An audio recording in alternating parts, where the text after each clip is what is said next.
संत भिक्षुक वासनिक बंधू आणि भगिनींनो, आज या ठिकाणी आमच्या किरणताईची दीक्षा आहे. त्या निमित्ताने मी आपणासमोर एक स्वामींची लीळा सांगणार आहे.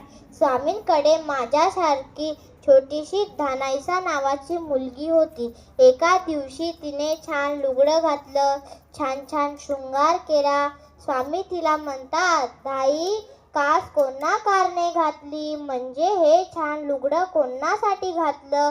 ती म्हणते, जिजी, श्री चांदेवराव गोसाव्या कारणे. स्वामी तिला म्हणतात, धाई, हा शृंगार कास कोणा कारणे केला?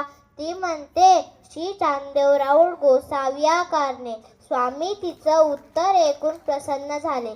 तसेच या ठिकाणी आमच्या किरणताईने झकपक साडी घातली, नटखट शृंगार केला. तो कोणासाठी केला? तर स्वामींसाठी केला. हे नटखट शृंगार, हे झकपक कपडे ती सगळं स्वामींना समर्पित करीत आहे. एकंदरीत ती आपलं संपूर्ण जीवनच स्वामींना समर्पित करीत आहे, म्हणजे संन्यास दीक्षा घेत आहे. तिचा धर्म सिद्धीला जावा व मला पण अशीच दीक्षा घडावी, अशी प्रभूचरणी प्रार्थना करून मी माझे मनोगत संपवते. सर्वज्ञ श्री चक्रधर स्वामी की जय.